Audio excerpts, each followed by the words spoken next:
I've learned something over this last year, which is pretty funny. I've learned that real world, human to human tactile contact will kill you.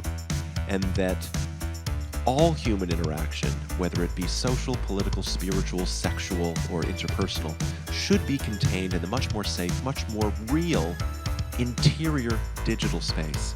That the outside world, the non-digital world, is merely a theatrical space in which one stages and records content for the much more real, much more vital digital space. And is it just me, or do pirates need to take a little bit better care of their fucking maps?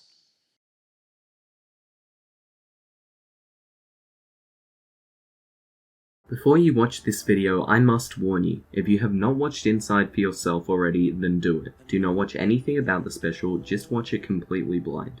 I did, and it ended up being more impactful to me than any other piece of media I have ever watched, and today we will discuss why. You have been warned.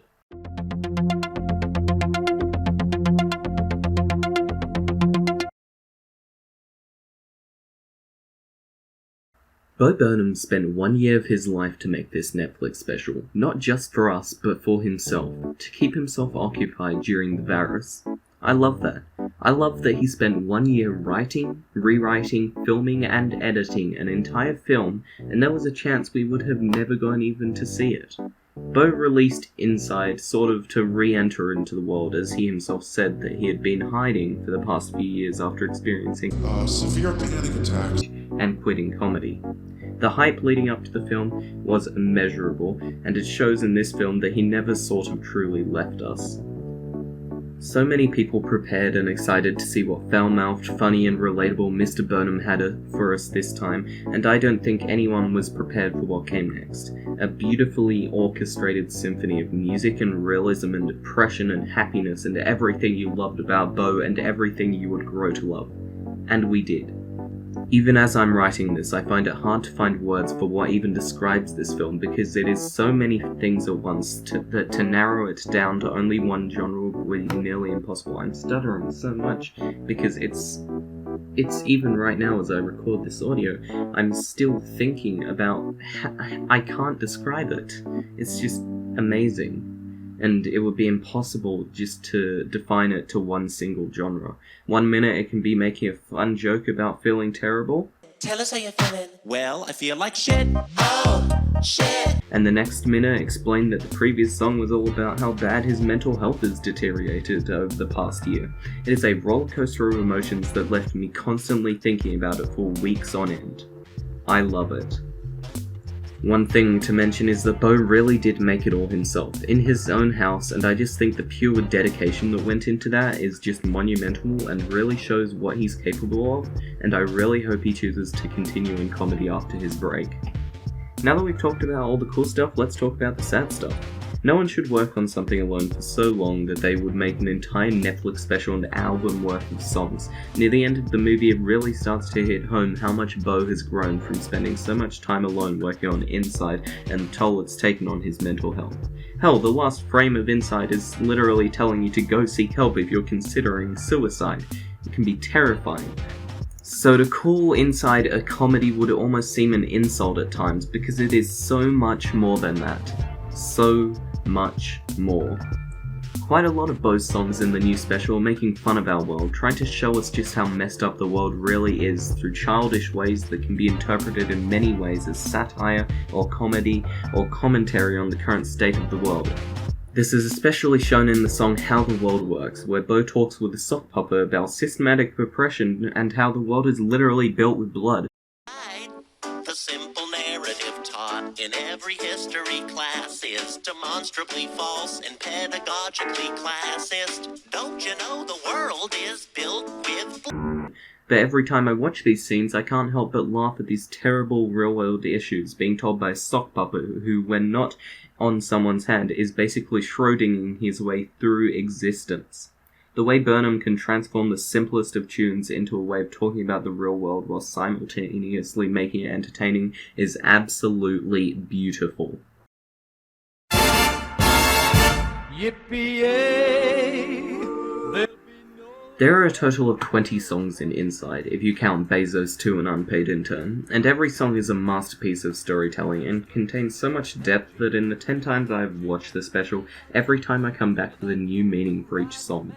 The only song I didn't really like was the one with the guitar, but that's okay because I don't like guitars, so please don't hate me. The meaning behind it was good enough to carry, and the lyrics were solid. Anyway, I'm getting sidetracked.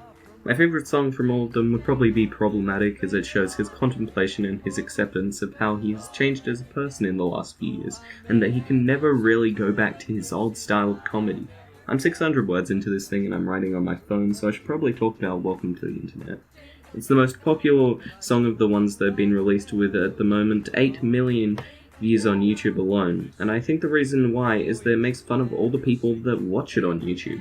The entire song talks about how ruined we are with so much content. We've been destroyed and constantly require attention and want entertainment to never be bored. So we turn to entertainers on YouTube and Netflix and TikTok because we need content. Alright, I know I should stop the whole analysis thing, but I just want to give my thoughts on All Eyes on Me because it just talks about so many things I really want to talk about. I've seen many interpretations of this song, but my initial impression though was going where everybody knows was going inside.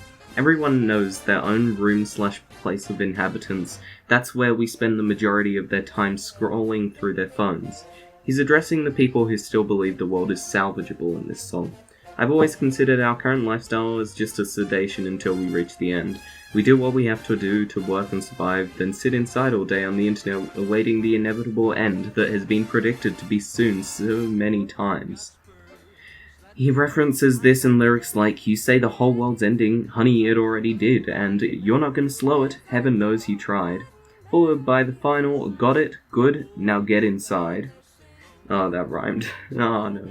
In other words, it's too late for our generations to do anything to stop the environmental and societal crisis we're enduring, and the point of no return is in just 7 years, and our governments are not doing enough to lower their environmental effects before that time. Bo's advice is just to take the sedation they've given us and go down quietly. The inside/internet to us is essentially what marijuana is to a terminal patient. The end will still come, it just keeps our minds off of it for a bit. You can even see this developed in the lyrics at the beginning. It's almost over, it's just begun. In the grand scheme of things, we are very close to the end, but in reality we are just at the beginning of the end.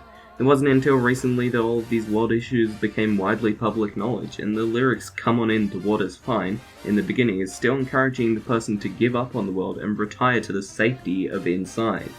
I think you can even argue that the speech portion adds to this message. Bo took a massive break from comedy to focus on his mental health since he was getting Severe panic attacks. on stage, and he felt he was making progress.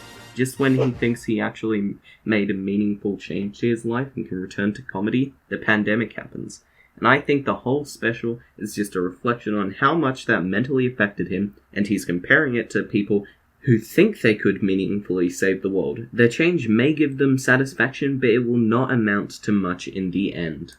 I considered the get your hands up stuff as just a play on our low attention spans. He's saying some really deep stuff in this song, and throughout this special he mixes it in with very shallow, almost rap-like ad-libs that we find in a lot of modern songs. It offsets the original message for me and gives an off-putting feel to the finality of it all. Okay, so it's like 1 AM as I write this, and I'm kind of tired, so let's talk about one more thing and then I'm going to bed. Some people call me the space cowboy. Bo Burnham's Inside is truly great, and this isn't supposed to be a masterpiece video to convince you to subscribe to me. This is simply me saying that it's good. And you too should go watch it, because after I first watched it, I spent the next week in a state of existential crisis where at one point I genuinely considered ending it all. You might not like it at all, but you still have to give Bo credit for what he achieved in a year. Honestly, I'm glad he didn't return to stand-up, because what we received instead is so much better. Thank you, Robert. Hey guys, so I'm still working on some stuff. It's just that I've had a lot of stuff going on at school at the moment, and it's been really hard to write and edit and film, but I've been slowly making progress, and you should all expect some small videos coming in the future because I'm bored and it's been too long since my last upload. Anyways, bye, subscribe and smash the like button or whatever. I'm trying this new style of talking fast and taking lots of breaths, you know, something that no one's ever done before on YouTube, and yeah. Deep Inhale, Deep Exhale by my book.